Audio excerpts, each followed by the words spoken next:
Welcome to The Wanderer's Compass, a Big Blend radio travel podcast featuring Joelle Machia and Ryan Slough. So welcome, everyone. We are excited today because Joelle and Ryan are taking us to Maryland. And it is a beautiful state, but they went to the coast. They went to the shore. And before we get to that part of the discussion, we're going to catch up and find out what is happening in Dubai because they're about to fly out there. And as this airs in December, they'll actually be flying home. So this is really exciting because this is a special event that Joelle will be speaking at, but they're both going to be there. And I don't know, have you been to Dubai? Apparently, Dubai chocolate is the thing to have right now. I know that's a popular thing. It's trending all over the place. So Joelle, have you had Dubai chocolate yet? Lisa, as a matter of fact, just in the last maybe 6 to 8 weeks, people have offered me Dubai chocolate. And I'm just like, I had never heard of it before. And the fact that we're going to Dubai, I was like, is this a thing? And actually, we talked to someone when we were in New York City for the United Nations event and said, so what is this Dubai chocolate thing? 'Cause they live in Dubai. And they said, oh, I'm going to take you to the best chocolate place anywhere in Dubai, but nothing in here comes close to what they have in Dubai. So we're actually going to see whether that's true or not. So, I didn't even know it was a thing. And the other day we saw some kind of Dubai chocolate cake at Costco or something. So it's going beyond just the candy. So it's the thing. So we will definitely be planning to investigate that, and we'll report back on that in the future. Now, Ryan, have you had this chocolate yet? I got to make sure. We have to have a double taste test here. I don't believe I have, but I will be bringing some back, I'm sure. Anything, You are food, wine, and travel writers, though I know you like to dabble in the world of spirits too. We always have good spirits on this podcast. So, Joelle, tell everyone about why you are going to Dubai. So we are attending the Fortuna Global Excellent Award Gala. It's being held at a resort south of Dubai, and it's a really formal event. As a matter of fact, we just found out Ryan needs a tuxedo for the event, and I've already picked a gown for that event a few weeks back. So it's this thing we've never done before. We're pretty excited. We're quite honored to be able to be included in this event. I will be one of the guest speakers at the event, which is a lot of pressure, but definitely been practicing my talk and very excited for the event. It is our first time in Dubai. So even though we're going there for the event, we are actually arriving about 6 days before so we can explore Dubai, the culture, the people. I mean, we've just heard so many different things about the city, mostly good. And sometimes, people had some concerns, but we're going to go investigate for ourselves because we've learned with going with sort of open eyes and a welcoming heart. It's amazing the stories you can find. So we're going there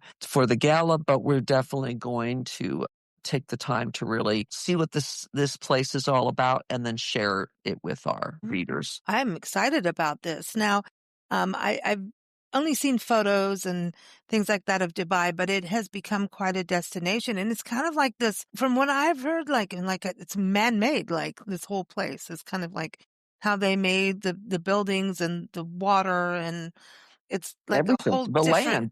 The land is Yeah. man-made. It sounds crazy, and that's why I think it's going to be fascinating to see it in person. Is it for real? Is it really so like shiny, surreal, or is it just still, in some places just real? We hear it's expensive, so we're curious what that reality is too. But it also, like we were hearing about, there's other places you could go, but Dubai tends to be the more relaxed area of United Emirates where, you can drink, it's not as a strict dress code. People are much more relaxed and sort of European type. So we'll see if that's true. We're very anxious to get there.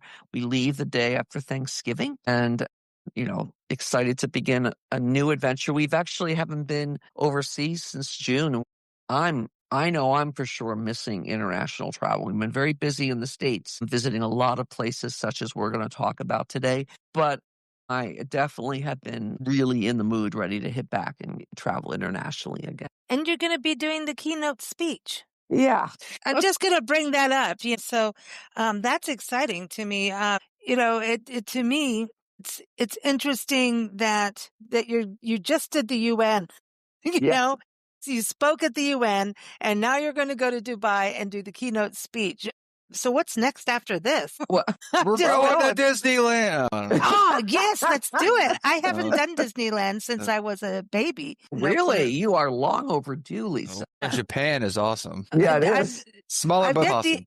I did the Epcot Center. Nancy and I did the Epcot Center way back when, before we started the magazine, so like mid-90s. And apparently you can eat and drink your way from one country to the next. You can.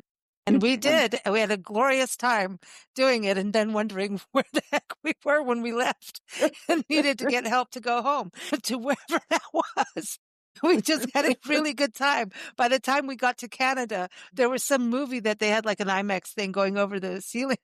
I just sat down with my stuffed moose that I bought and my Molson beer. I don't know what happened to me, but yeah, that's my Disneyland right there. But that's exciting. I love the growth of Wanderers Compass, because, like we talked about on the last show on sustainability, that you guys are really living what your mission is, your mission statement, and who you are, and really connecting cultures, doing it in a sustainable way. And I love that. I love that. And I know our listeners do too. And so that kind of goes with what we're talking about today with, and you're going to have to report back, right? So our January show, we get to hear about Dubai. That's going to be so exciting. And you better bring that chocolate home. People are going to get mad at you, but you'll be home for Christmas. Are you? Oh, yes. The trips we're only there for 8 nights. So, yeah, we're back weeks before Christmas. We need a song called 8 Nights in Dubai, like one night in Bangkok. I'm gonna work on my tan while I'm there for the winter. I'll do what I can. Because then it has like that palm tree thing, like the beach. You know what I mean? The resort that they're holding the gala at is on the beach. As a matter of fact, the gala is being held on a beach. So that will be interesting. They say, make sure you wear footwear that's appropriate for the sand. So I don't know how you wear a tuxedo and footwear that's appropriate for sand. This will be very interesting. You're going to get sand in your toes. That's good. Sand in your toes is good stuff. I love this. Well, now, okay, we're going to go to Maryland now.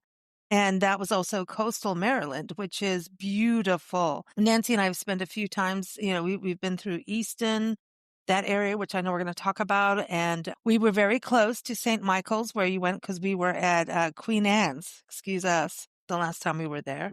In fact, I think we did some parks, some of their local parks in St. Michael's, and met with a dear friend for a picnic. He brought the wine and we brought the chicken. We went for a little hike, and it was beautiful because they have those coastal lagoons. And I almost fell through a bridge because, they have those little causeway things and you're supposed to go and stop. And then I went on the orange, and then they move. They open the bridge. And anyway, watch your driving, people.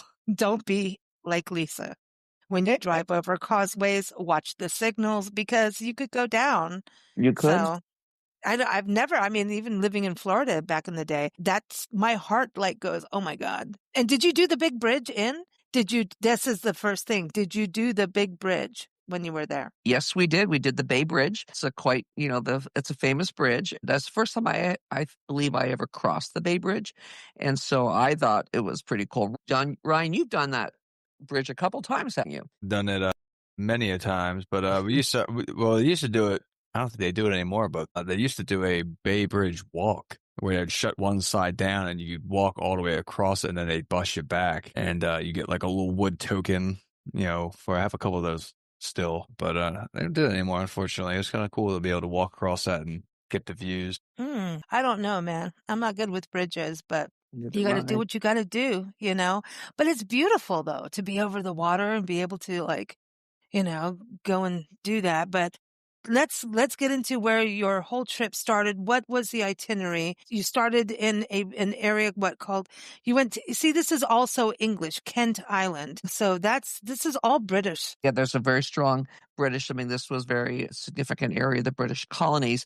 And the reason they call it Eastern Shore of Maryland is it's a part of the state of Maryland that lies east of the Chesapeake Bay. And really the core of this whole Eastern Shore ties around the Chesapeake Bay. At least this side of that we were on is such an important part. The western portion of Maryland by the bay and its tributaries is core to this community. It's this region, especially when it comes to those waters with the oysters and the crabs and the fishing. The maritime history here is so rich and deep and goes back hundreds of years. We were there we were hosted by various counties there, and this was somewhat coordinated with the Maryland State Department of Tourism.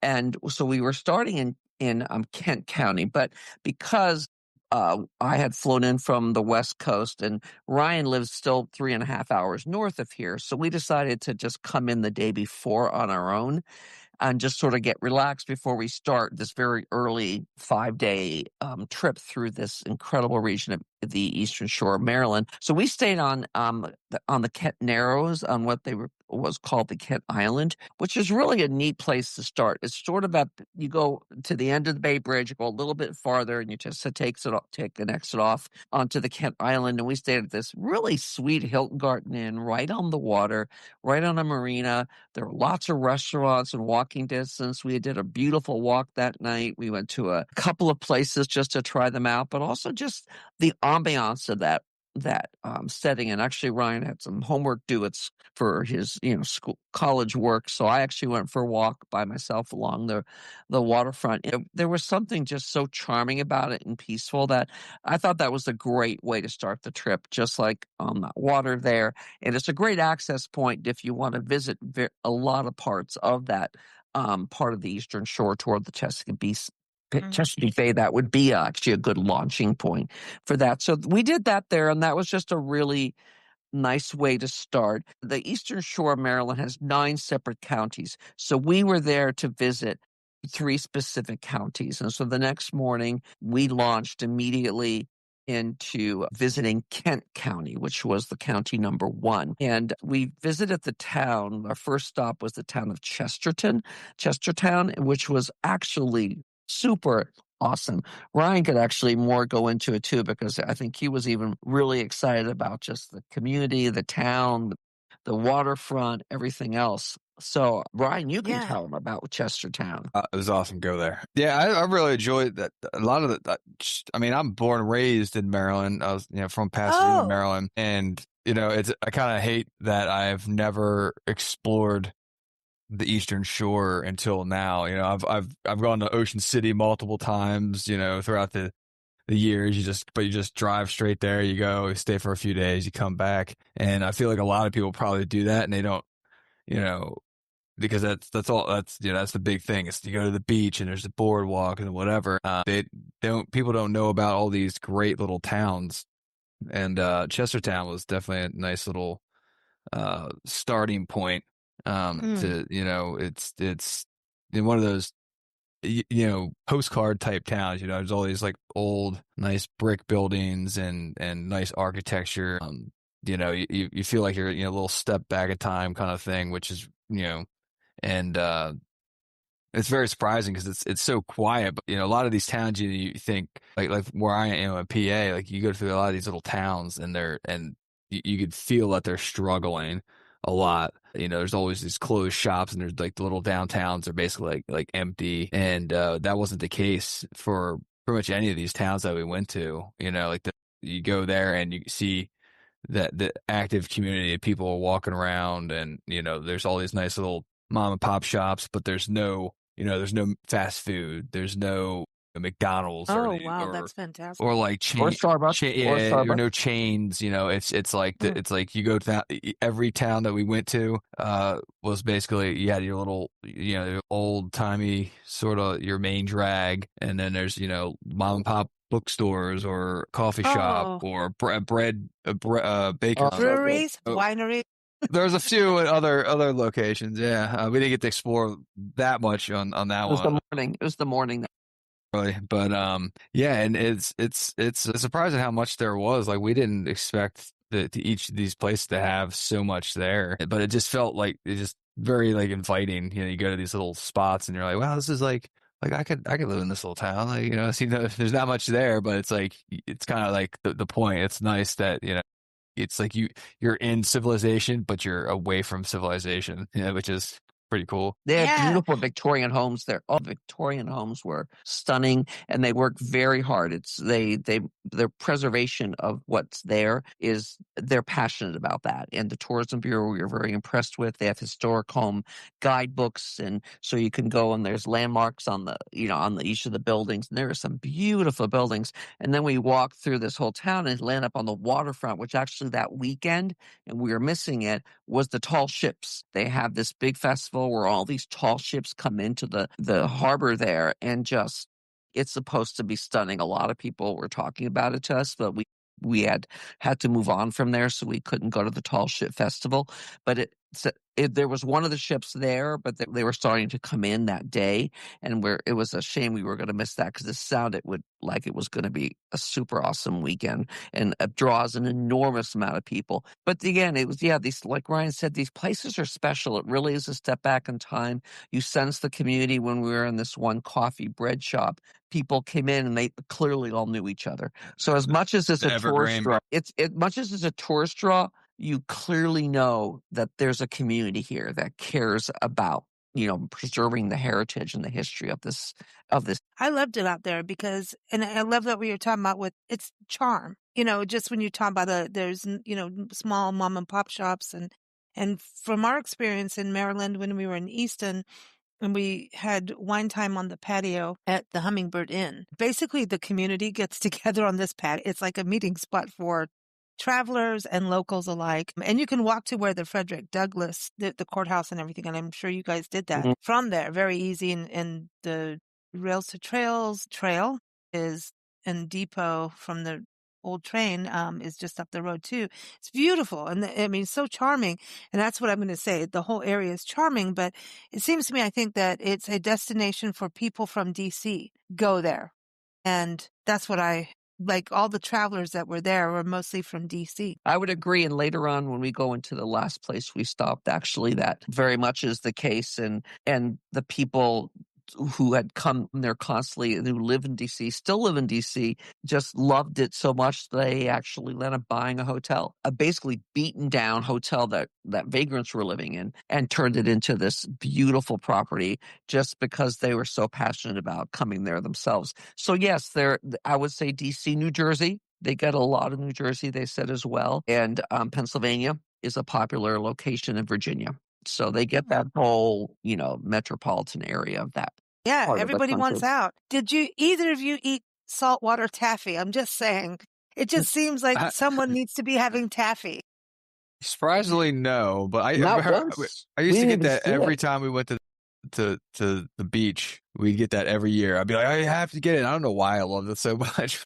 I don't know if it's even that good. If I try it now, I'd be like, 'cause I probably haven't had it since I was like probably 14. I know if I have it, it'll probably here's a filling from 1980 or something comes out. I don't know if it's how good it is for your teeth, but it's good. I mean, saltwater taffy is good, and there's a whole tradition of making it, But also, while you were in Kent County, Nancy and I went there. Is the Eastern Neck Island Wildlife Refuge, and there was just so much. We were there at sundown, pre-sundown through sundown, and they have an auto tour and the ponds, and we saw so many heron, egrets, and just oh my gosh, it's so cool because they do have the marshlands and the ocean land, not the ocean land, but they do have sand on the beach. But you know what I mean? You have those two places and agriculture around. They have three major things and some foresty areas that draw birds of all kinds to this area. This is birding haven for, It's true. After we left Chestertown, we went to Rock Hall, which is basically what you would go through to get to the Eastern Neck Island. We stayed we first dropped off our stuff at the Inn of Haven Harbor, which, by the way, if anyone wants to stay in that area, absolutely fantastic inn, beautiful waterfront property. Really, we each got these our own beautiful rooms, and that was a great place. We dropped our luggage off and then went straight to Eastern Neck National Wildlife Refuge, and that was really beautiful. We got a tour. The president of the Friends of Eastern Neck Island gave us a tour of these places. We went to the butterfly gardens. We got a lot of the history, went on all these different platforms and so forth. And though at the time there weren't a lot of birds just because of the time of year we were there, but it was a beautiful day that day. It's just you could see. And what I think we enjoyed the most was that he was really telling us the amount of effort it takes to keep this place what it is, to make it a bird sanctuary, to draw the wildlife there is so important. And things that I didn't even realize about keeping certain things out and killing, invasive species of plants to then actually hurt the environment there, or actually keeping fish like the snakehead. Yes, the invasive the species that are there. And he actually told us snakehead is an invasive species, and he said, but oh my gosh, some of the most delicious fish you will ever eat. And we're like, Wow. really? And then when he heard that we were going to have dinner at the Flying Decoy in Rock Hall that night, he goes, oh my gosh, make sure to get the snake head fish. And I had never heard of snakehead fish. But and you can fish it all you want because it's an invasive species. But we did. We had dinner at, oh my gosh, what a fantastic restaurant, the Flying Decoy. And we had more oysters than I've ever had at one time. But the oyster season was just starting. And it was, oh my gosh, these were so good. But Ryan ordered was it you, Ryan? I think you're the one that ordered the snakehead. Or maybe I ordered the snakehead and you ordered the I had catfish. The blue catfish. And they were both invasive species, absolutely delicious. So if you ever have a chance for snakehead, it is, and the blue catfish too, they were both excellent. So anyway, we really enjoyed that Eastern economy. Do you remember other points he showed us this lodge that they have at the time, regretfully, the government shutdown was happening. So we couldn't get into the lodge. We couldn't get into the park, any of the park rec areas, the national park aspect of it. But we were there during COVID and we couldn't get into anything either. They're actually it was an old ranger cabin, right? And it's about almost 100 years old, and they were actually renovating it. They were able to raise funds and match some funds they had, and they're redoing all the windows and some of the exterior stuff, and getting it. We got to peek inside a little bit, and it looked really nice. So it's nice that they're trying to keep a little piece of history there. And then you went to wineries, right? But we had that dinner that night, and then the next morning the winds came, and we were supposed to go rock fishing. So fishing for rockfish, and we were really excited about going on a charter, except for the 6 a.m. start. But sadly, really high winds came in that night, so that had to be canceled. But instead, we watched one of the highest high tides we've ever been in, to the point that water started coming up to where our inn was. So that was pretty cool to watch. But after that, we left that area and we went to the Crow Vineyard and Winery for lunch and a tour. And that was really a cool place. I mean, it's a farm that they decided to grow. I think it was 18 acres of grapes, Ryan. I think it was 18 acres. I'll say 12. 12, maybe. Okay. You might. I think you're right. What's the difference? Okay. And it was they really had a good collection of wine, because you just never know, especially when I'm coming from Washington State and you're thinking, okay, so, these other states, do they make really good wines? And this one was impressive, and actually we ended up meeting the winemaker and the owners of the property. It's a massive farm, so they do other things. They also do, beef, and they have grass-fed beef they sell. But they really have a very impressive wine club, and you could tell they have a very active community of people who have, who clearly love their wines so that was really fun. But it was noon, but we made the most of it, didn't we? We got to try quite a bit of wine for that early in the day. Well, there's nothing wrong with that now. Come on now. I know. It's like you said, that old thing. It's 5:00 somewhere. And then we went to this air museum. That was our last stop in Kent County. And that was really cool. But I'll let Ryan talk more about that, because he's the military side of things. Yeah. So, it's kind of odd, because it was like seemingly in the middle of nowhere. But it's the Massey Air Museum. It's actually an active airport. They basically, they fly all these little single engine prop planes, and they do like glider training and stuff there and different things. It's a grass runway, but they have people store their stuff there. But then they have their main building, which had a bunch of really nice stuff, models of old things, and they had a lot of old airplanes, the model airplanes that you fly, like the really expensive ones that you build, and they're like 4 feet long, 5. Once people retire them, I guess, and they will take the engines out and reuse them or whatever. But then they donated. They had a lot of really nice planes in there. But they had somebody recreated from pictures as accurate as possible the first Wright brothers airplane. Mhm. So that was in there. That's cool. They had little cockpits you can get in and like put the your headsets on and get in there, which I could not fit in that. I don't know how anyone over like 5'5" would even fit in there.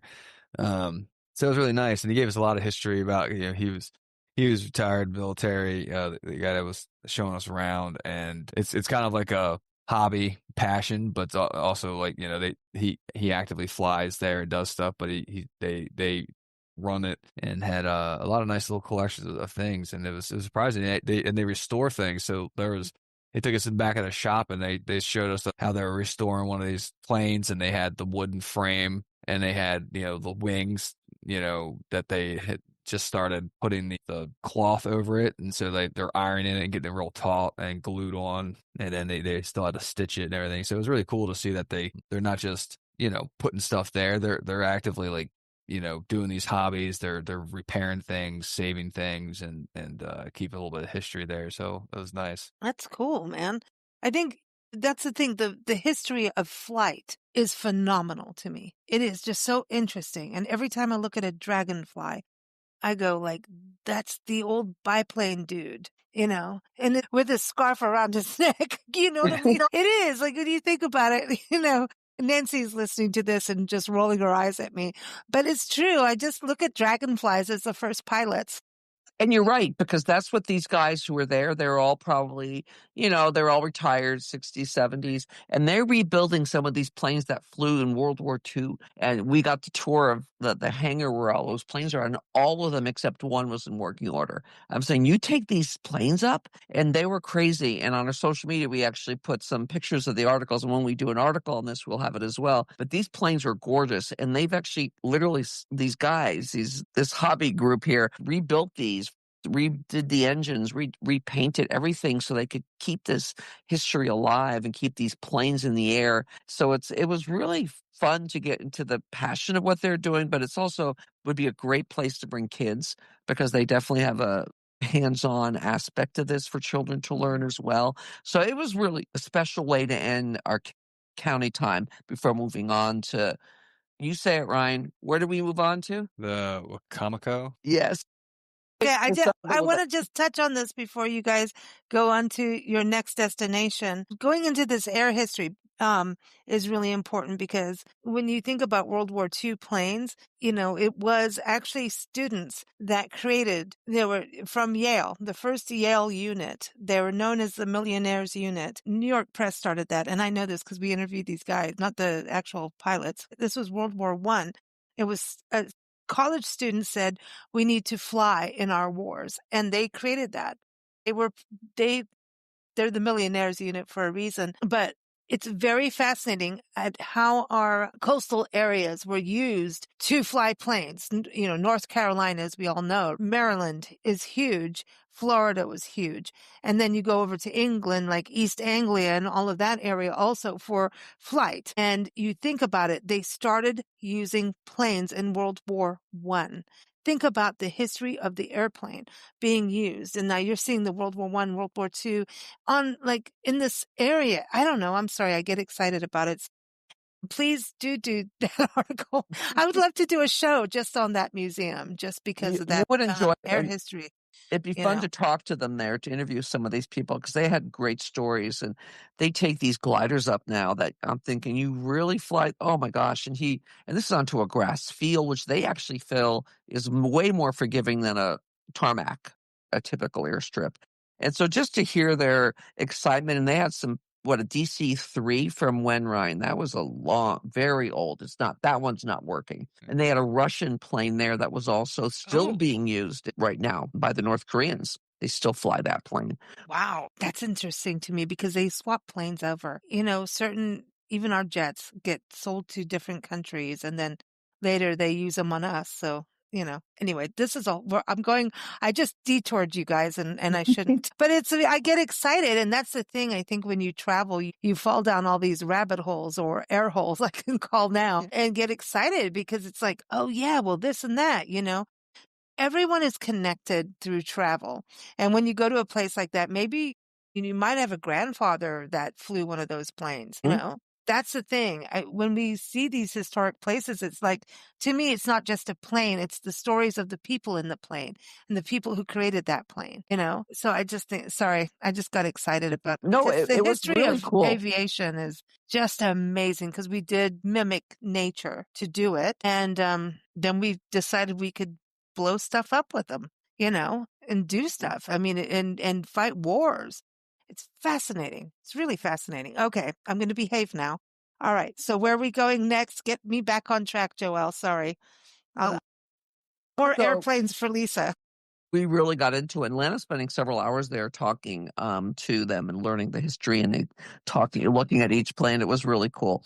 So next we go to Wicomico County. You did it, Ryan. Did you just hear her? I put her on the spot to say it, and she did it. She did it. Wicomico. Trust me, I embarrassed myself a lot during that visit when I just couldn't spit the words out. So we went to the. One of the things first historical spot we hit was the Pemberton Historical Park, which is a very pretty park along the water, and there's hiking trails and so forth. But the main purpose of us going there was to do the Pemberton Hall, which is a very old historic building from the 1700s. It was a family, I believe, Ryan, if I'm correct, was a British family who settled there. And this home had a very unique architecture to it. And we had some of their caretakers of this historic hall meet us and give us a tour. And it was really, really fascinating how they restored it, how the kitchen worked, and how just the different rooms were. And they had, the beds they slept in, and the way they made their clothes. I mean, we were definitely run out of time because I could have probably spent 2 hours listening to all the different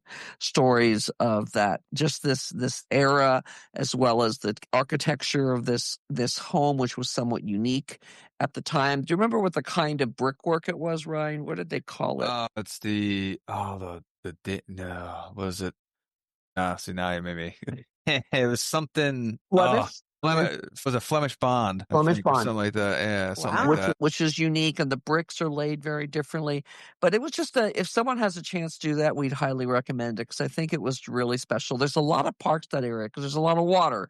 We went to the Pirates Wharf. There's a new area that they have developed out as a park with hiking trails and a big gazebo and lots of bird watching. The sun was setting at the time, and it was stunning. That was a really cool little spot that we stopped. But then what was, I would say, almost the highlight that we liked a lot about that area is we stayed at this inn called the Whitehaven Hotel, which actually is not an inn, it's a hotel, located in this tiny little historic town right on the water as well. So we're the harbor right across from this Whitehaven Hotel was the oldest continuous running ferry in Maryland. This is actually still a public ferry, and it doesn't cost anything. It's just one of these that holds a few cars, and it goes back and forth. But that was right there. But the tide was coming in, so it had already closed for the day.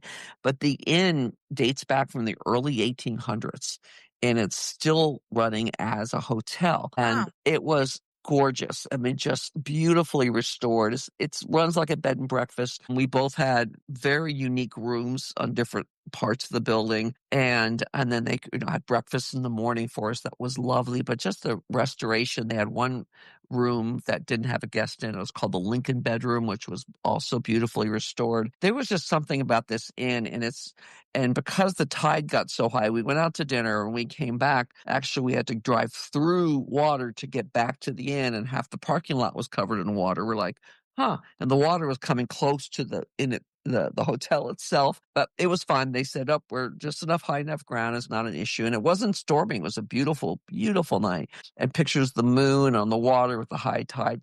Oh my gosh. Are you kidding me? It was magical. It was magical. And they had wine and cheese, when you first get there. Wow.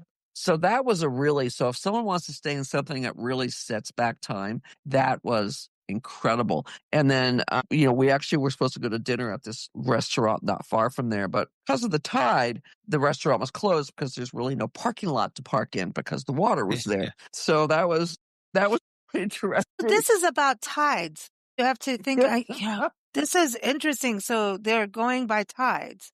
Oh my gosh. Everything. And bridges going up and down. Watch that and tides. So that's Yep. 2 travel tips Two here. things. Yeah, the tides were fascinating, but we really enjoyed ourselves there. And we walked a little bit of the little town. There's an old historic schoolhouse that they've restored over in Whitehaven as well. So there was something that was sort of magical there, and the people were so nice, and the breakfast was excellent, and so forth. So that was really a fun. And from there, we went into Salisbury, where Ryan could talk a bit about. We did the zoo, we did some parks, we did some. And you went to the zoo. You went to the zoo? Went to the zoo. It was really nice because I didn't know anything about Salisbury besides the college there, and again, Salisbury. I just drove. Yeah, and the steak, maybe, I don't know. And then they just drove. I've just driven by it, But it was nice because the zoo is free. So it's not a huge zoo, but it's a very nice little zoo. There's they had flamingos, and they had a wolf, bald eagles, some bison, I think, and some So other, more of American animals. Yeah, I didn't have like too many. I don't think they had really any crazy other animals. There's some they had some monkeys and some different birds and stuff, but. Yeah, it was really nice. Yeah, it was more of local stuff, I think, for the most part. But it was really nice, and the fact that it was free, I was like, man, where can you get that anywhere at this day and age? So that was really nice. You get to walk around. It was great, great weather, and right in the heart of the town, and then after that, what did we do after that? Did we go to the brewery after that, or did we go to or was it Poplar Hill Mansion? Yeah, we did that, and then we went to the. Then we went to the brewery. You have to do the mansion before the brewery. You can't do it the other way. You could, just like when you did Edinburgh Castle. Let me go whiskey tasting first, Joelle. I'm just saying. Ryan's like, no, I'm going to go do a class on whiskey and be certified. And Joelle's like, I'm doing a tasting before I walk this whole castle. I love that. I still giggle about that. But so again, this is so British, right? This is so British. And I think even like the architecture of that area kind of resembles that. Do you feel that way, Joelle, going around there, that it's kind of feels European? Oh, I mean, it makes sense, though.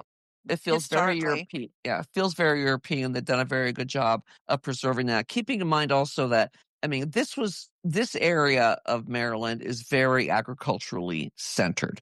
So a lot of these places, even in Salisbury, the Poplar Hill Mansion that we visited was owned by a doctor who had quite a bit of land around this, but he also had a lot of slaves. I forget how many he had when he died, but it was a large contingent of slaves or enslaved people. The mansion was very interesting. They had several girls, but they all, of course, slept in one room. The rooms that the guests were in were very fancy, but also on the main floor in the back corner was his office and surgery center in the same room.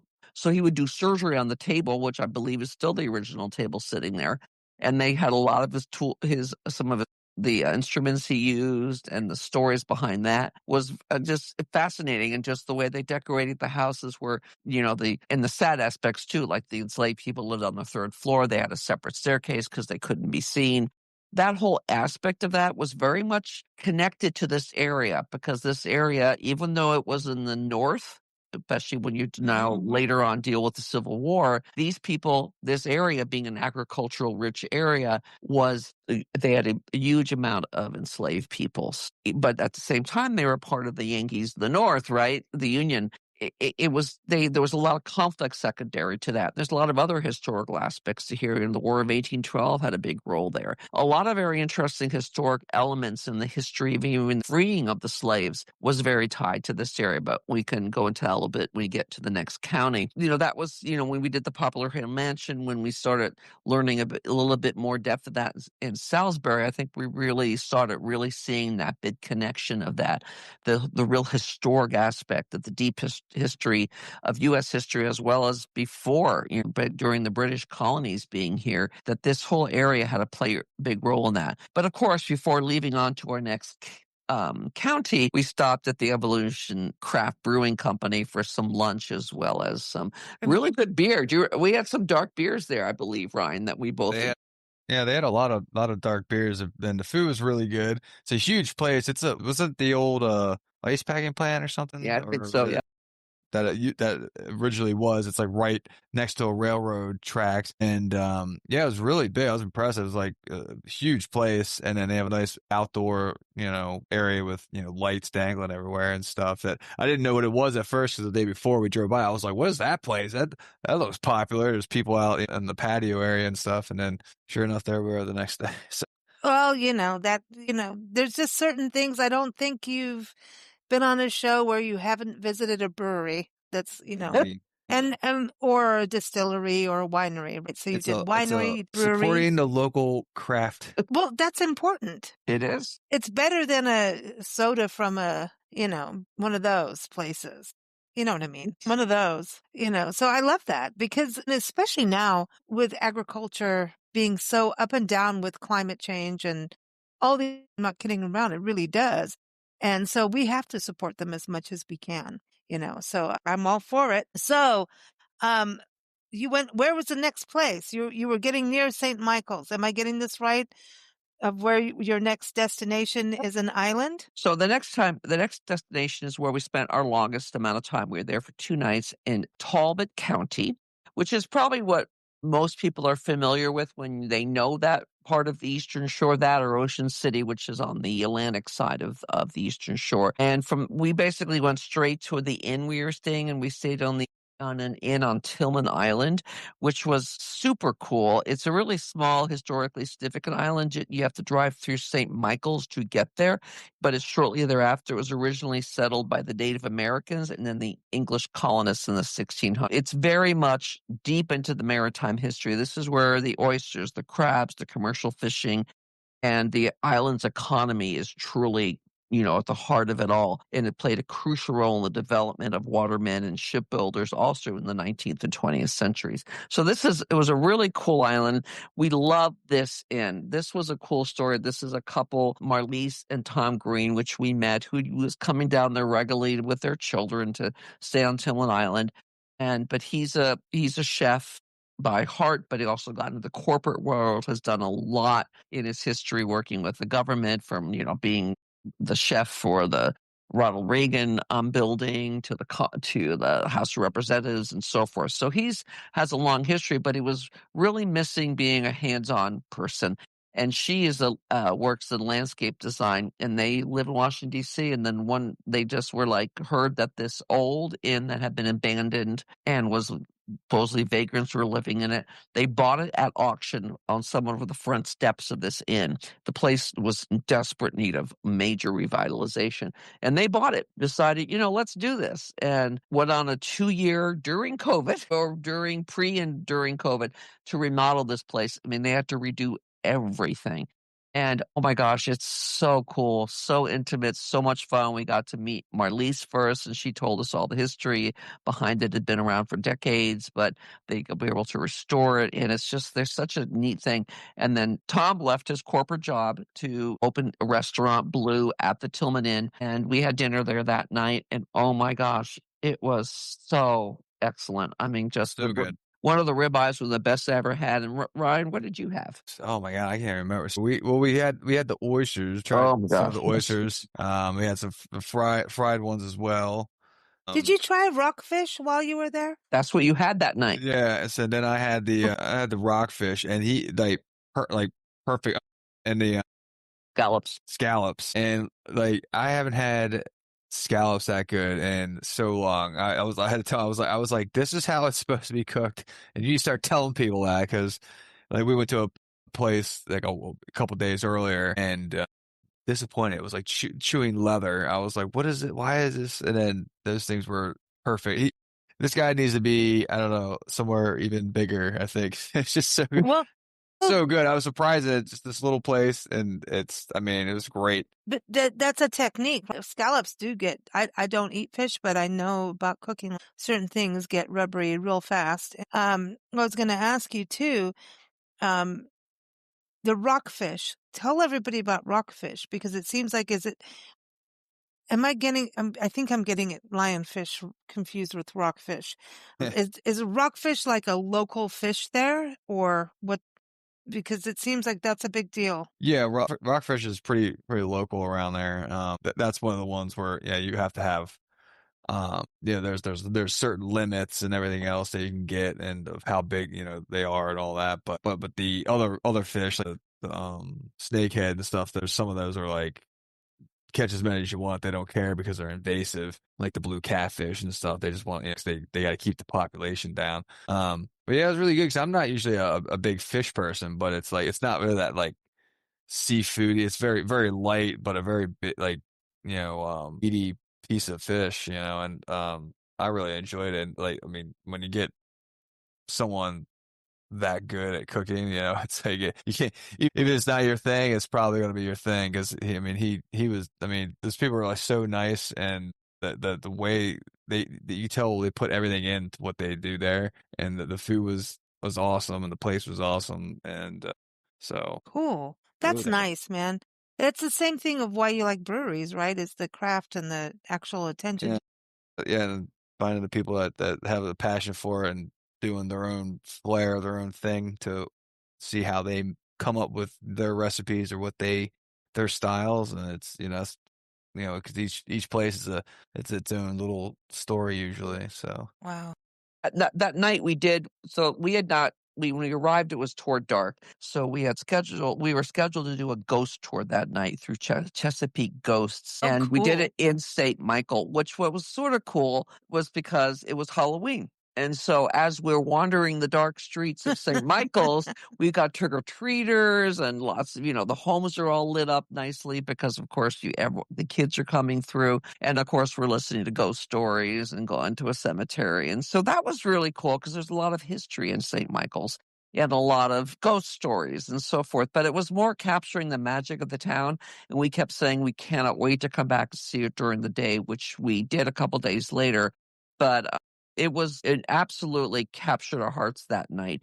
But the next day we actually wandered beyond that because that was going to be our ending of our days there with St. Michael's. So we went out to Bellevue, the town of Bellevue, which seems not very big town, but that's where you pick up the Bellevue-Oxford ferry. That is again, another little ferry. I think it's the longest running private ferry. It's been since the 1700s, I believe. It's been running in Maryland and the Eastern Shore. And they took us over to Oxford. We were the only car on the ferry, and they knew who we were, which was sort of fun. And we got over there. And then we toured this really cool historical town of Oxford, which is the oldest town on the Eastern Shore, founded in I think it was 1680s. It was originally a bustling port and a shipbuilding center. And now it's become sort of a quiet, old, historic town. We did a couple of museums. We did the Water's Edge Museum, which was a really cool history that dealt with a lot of the African American history there, as well as dealing with some of the issues and the similarities in protecting the Chesapeake Bay. Definitely became a big issue for fears of pollution and so forth, and it's been a huge effort to clean it up.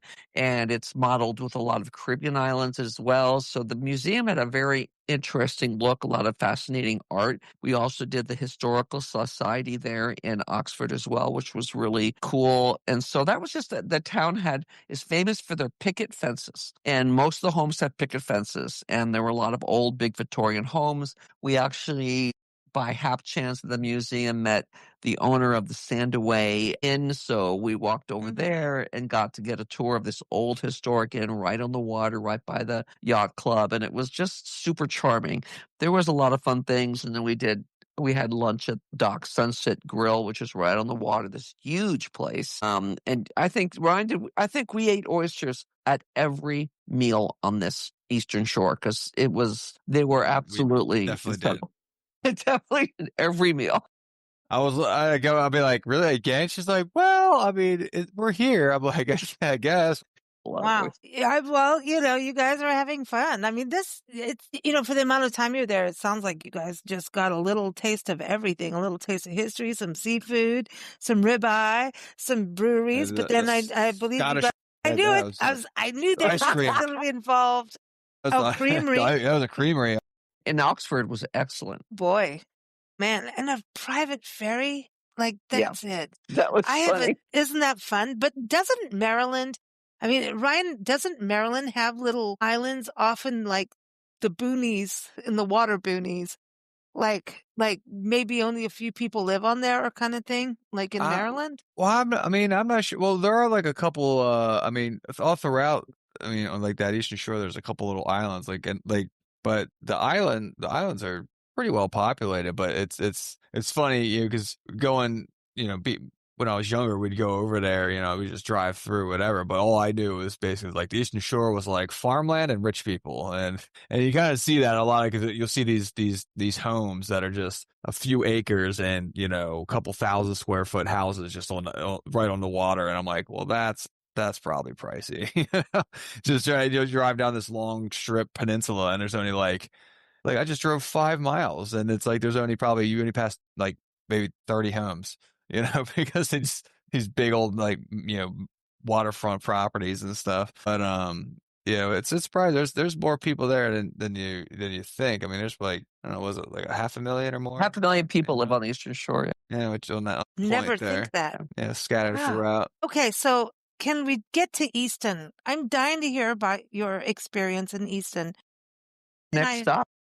I mean, the whole area that you were in, and we went through a few other, it was during COVID, so it was a very different time, but we fell in love with this region and Easton.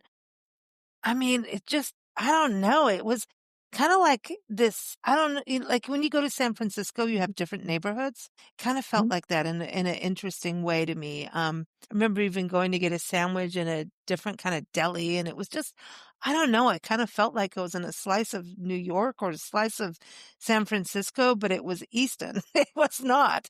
I don't know how to explain it. It just was a very unique experience for us there. And we had a wonderful time. And it sounds like you guys had an awesome, awesome time in the whole area. But Yeah, Easton's history, Ryan, for you, there's military history there, right? Yeah, there's military history. A big part of it there is Frederick Douglass is a big part there. They have the statue of him out front of the courthouse. This again is one of those surprising towns where it's like you walk through it and I'm like, where did this come from? Like where like I didn't even know anything about it until I'm there and I'm like, why did I know about this? But yeah, there was the what was it? The Talbot County Talbot. No, Talbot. Talbot. Wait a minute. Okay, so wait a minute.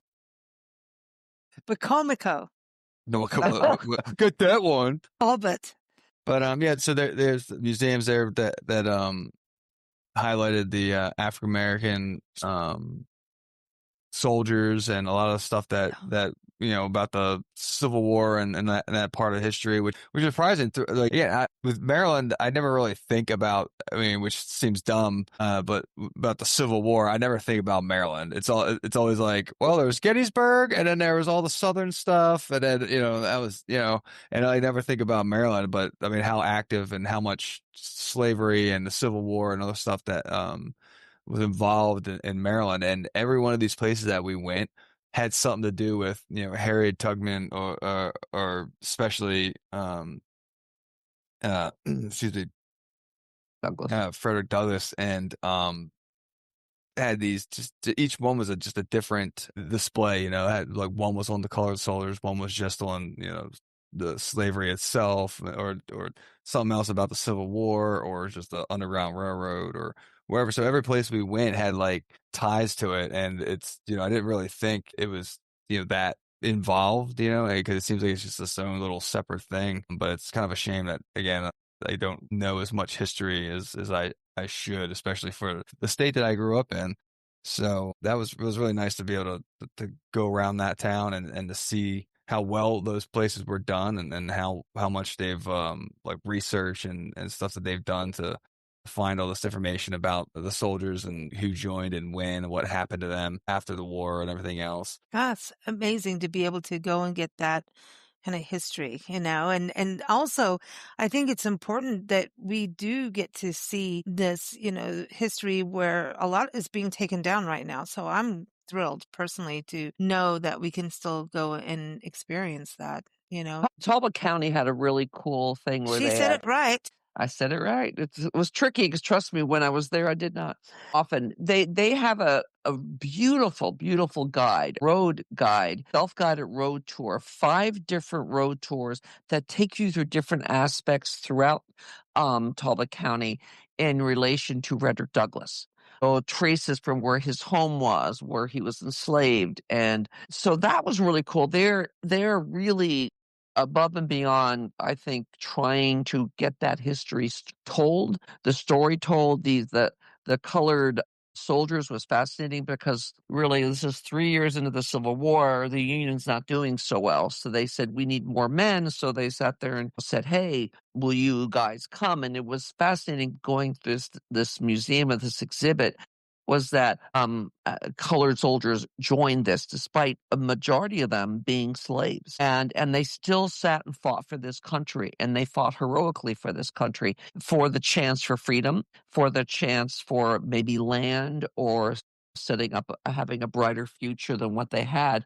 And though 80,000, if you went through this display, you learned that could have been the turning point. That's why probably the Union won. Wow. That's a lot of people that we would have not had. I didn't know that history either. I knew that we had a few here and there, some Native Americans do, things like that. But okay, I don't want to go down a rabbit hole. I'm going to shut. I know, but I get excited about this stuff. Sorry, but that's what travel's about, right? And that's how you get these other stories. In school, we get a little textbook thing, and I don't know. I haven't been in school for a while, but it's just when you go there and you realize, we were let me put it this way. We were in Central California and, where Sequoia and Kings Canyon National Parks are, in Tulare County. And Tulare County had the North and South happen. People don't realize that the Civil War spread all the way to California. There's a battlefield, a Pascual battlefield in San Diego County, in East San Diego. That was part of the Civil War. In Tulare County that I'm talking about, they had a North and South happen there. People were fighting versus within that one county about the North and South and who was standing up for what, And when you think about this war, people just get sometimes this one, we tend to get this one vision of where the war happened, and that's that. And these are the people who fought it. And you really can't, when you travel, you start to see all these tiny pockets of people that turn out to be thousands like you're talking about, and I just don't, you have to travel to find this. I really do believe that. That's what I love about you guys is you're telling these stories and, and getting people to realize this. And I just don't think we get it the way it's the only way. Let's put it that way. Yes, absolutely. And we were moved by all this. And they had found the individual cars when what do they call those, Ryan? The individual, whatever they went in that told where they came from and so forth, where they were sent to fight. And it was really, she had made giant placards of all these individual cards that she had found on the curator of the museum. And they had multiple of these, one after the other, which was over 6 feet tall, all the registration cards of all these colored troops. And it was really impactful to see the difference they made. But also, they weren't necessarily treated real well. Their conditions were not as good as the other soldiers, the white soldiers. So just learning that history and then the efforts of the county to work so hard to try to preserve it, we were just really impressed with. The one thing Easton is known for, which we also were not aware of, we went to visit the Academy Art Museum, which is this, very beautiful museum, big open space. It seems to be a shared space for artists to come do their work, to learn craft. They had some nice displays, but you also saw a lot of people working in these areas. And we did learn a bit that this community is known for their art. And they're supposedly world-renowned for their plein art, which is in French means the art of the air. People come from all over the world to do plein art there. Plein air. Plein air. Meaning outside in nature, outdoors. Exactly. It was started in France. Easton is supposedly world-renowned for it. People come from all over the world because of that. And as we left the museum, someone came running, calling us, and she said, "Oh, can I tell you something? Share a story." And she said she started coming here years ago with her and her husband would visit, predominantly to see the art, to do the plein air, and so forth. And then they became so enamored with the community, they moved here because of its being such a strong art community to the very core of it's who it is. And the more we became familiar with the town, the more we realized it is really a very important culturally area if, in the sense of art. They also were setting up for what they call their famous waterfowl festival. There was a lot of signage about it. We were obviously not there for it, but at the same time, it looked really cool. And just the town is charming to walk around, beautifully restored. Some old federal type buildings, some Victorian homes. The streets are gorgeous. We had dinner at this really cool Italian restaurant called Scosa's, which was delicious. And then after that, which is something we don't normally, I don't think we've ever done it definitely as a blog or even together. We went to a comedy show at this old Avalon Theater. It's an old theater Yeah. that's been restored. Oh, And we yes. saw That was Robert nice. Mack perform. Who? Who did you see? A guy named Robert Mack, and we really enjoyed it. We laughed I'm a gonna. lot. He was pretty funny. Yeah. I love our comedians in the world, but the old theaters too, right? Some Art Deco, touches in there. It was cool. Man, see, that's the thing. I'm like a sucker for like the neon signs now. I've got friends who do that photography, come over from Europe to come here and photograph our neon signs in a way to save them because they get taken down and go into private homes. So it's not even for the viewing pleasure of the public even in a museum style, right? Because it costs a lot to run a neon sign, but when you see theaters come back with that kind of neon sign and you see those finishes and then you get to go in and enjoy what an old school theater is, it's a magic experience, man. And comedy, you got to see comedy. That's so cool. That's awesome because that's showing you the entertainment side. I told you Easton is fun, man. It is. It Easton, was. Easton That is was a nice very, time. yeah, Easton is like, that's what I was telling you. I felt like we were in San Francisco when we were there in a way. Really did. It felt just so laid back at the same time as hip. And I don't know, just what you just felt just relaxed. It was good. It was a good vibe.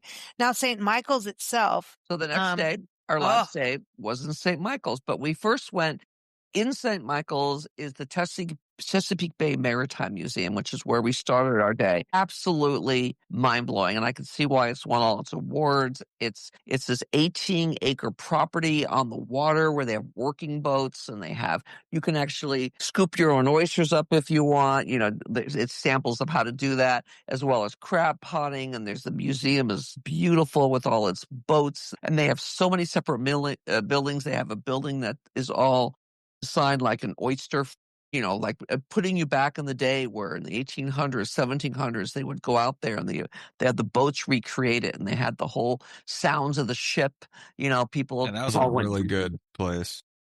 It was, boy, I could see why we could have spent hours there. We spent quite a bit of time there. We took the working boat tour just with a guide. And then we also just wandered a bit on our own and took a lot of photos. It is impressive. We cannot. What was your I don't remember. What was your favorite part, Ryan? There's a lighthouse, by the way, on the grounds as well. No, I thought the lighthouse was pretty cool. I really liked that, but just like they had like full like boats you can get into, and like there's one like really nice kind of smaller, fancy boat. You can get it from. It looked like it was something from like the 50s or something.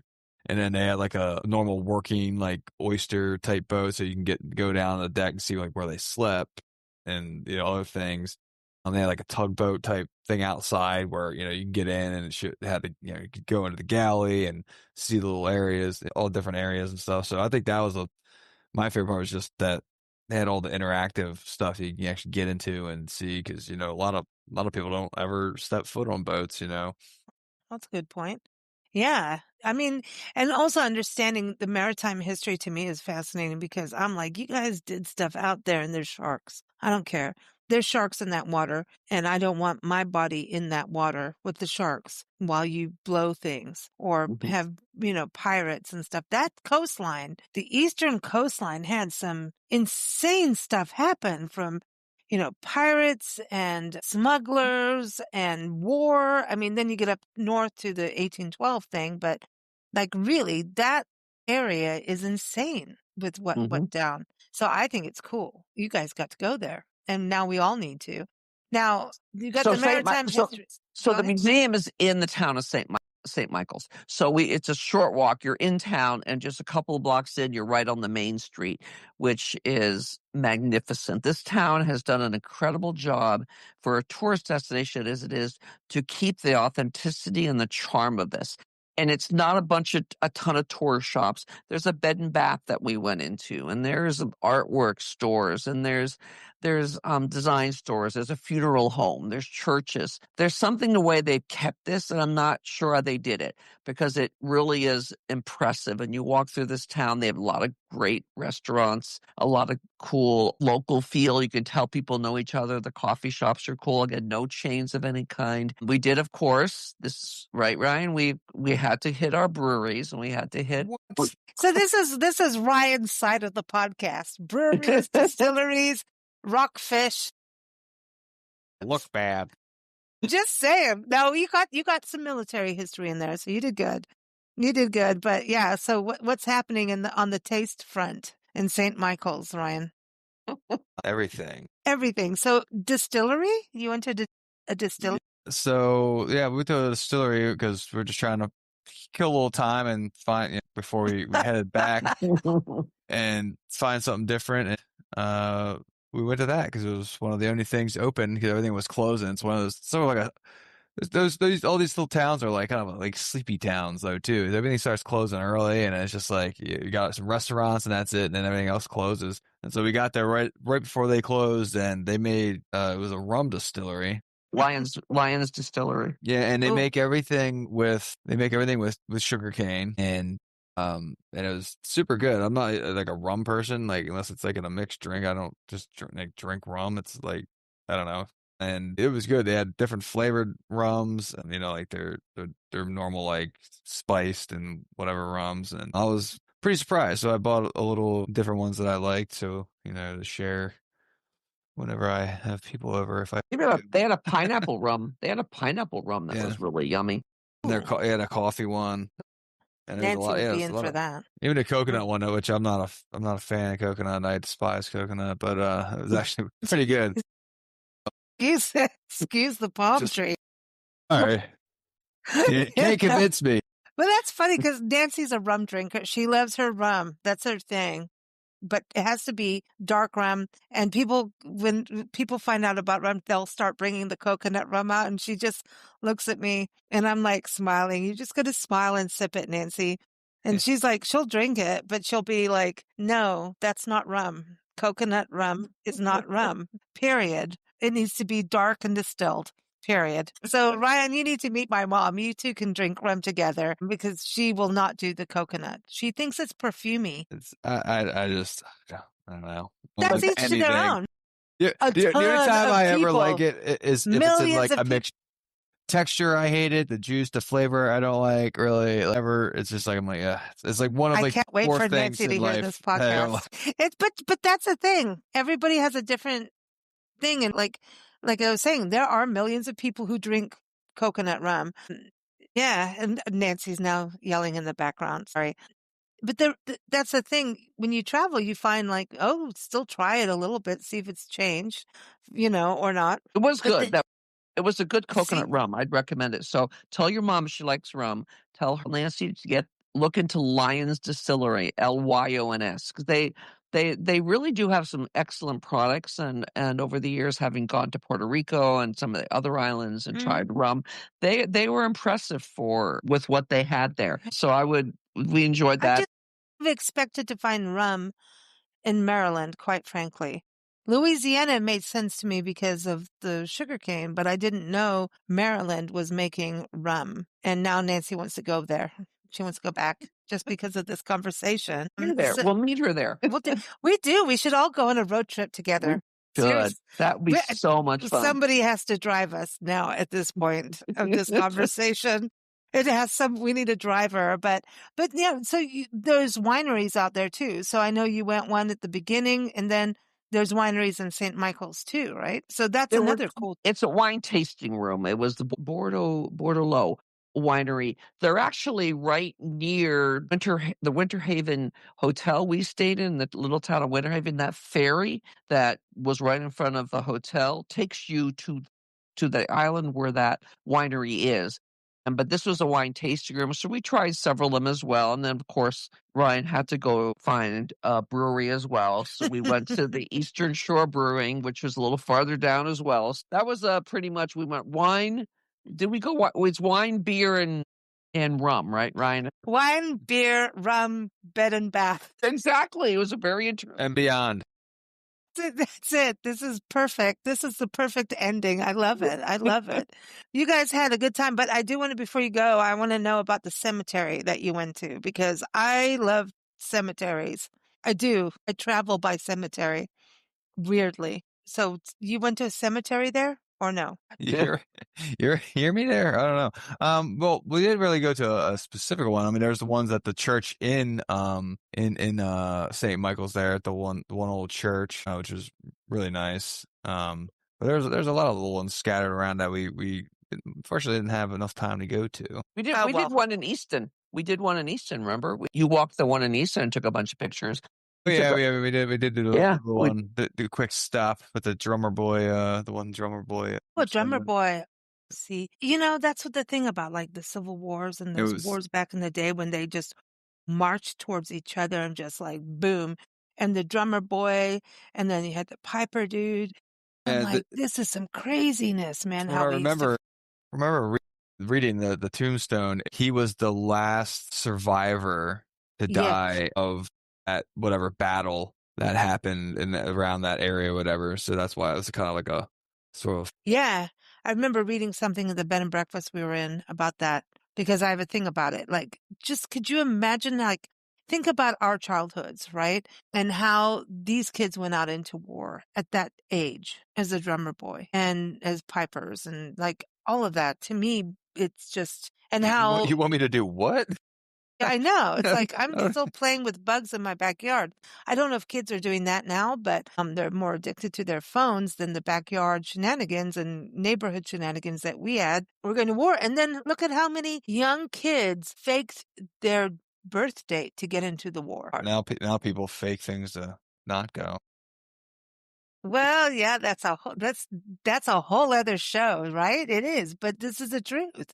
We've changed as society, and it's an interesting thing. Again, travel opens your mind to all these things that we just don't always get in front of us. And when you travel to these places, it becomes very real versus wondering if you're reading something on Facebook that is not a travel writer blog like Wonders Compass or a podcast with people actually going there and giving you, hey, this is what I saw, here's photos, and it's verified information. You don't know until you go there or get that kind of information, whether it's true or not anymore. I mean, now schools are changing with textbooks, and I don't know where we're at in that now, and I'm not making a political statement. I'm just saying the one thing you can do is travel and go there and read articles from travel writers, listen to podcasts, watch their videos, follow them on social media. So Wonders Compass, go check it out, because you will go with someone as they're going. You guys are always posting videos and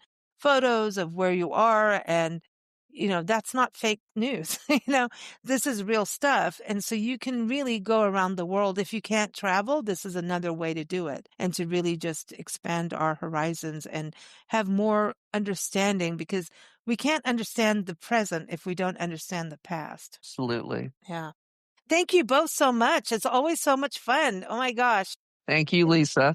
Really, you guys, take care. And next time, be safe in Dubai. Have a good time. And Ryan, you're going to be watching, Miss Joelle up there on stage. So we want lots of photos. Okay. And we want a good report back on how she does. But since she spoke at the UN, I mean, really, she's got it going. So this is cool. So we can't wait for the report back. You guys travel safe. Thank you. Thank you. Thank you. Thanks for joining us here on Big Blend Radio's Wanderer's Compass Travel Podcast. New episodes air every second Monday at 4 p.m. Pacific Time, 7 p.m. Eastern Time. You can follow the show at bigblendradio.com and keep up with Joelle and Ryan's adventures at wandererscompass.com.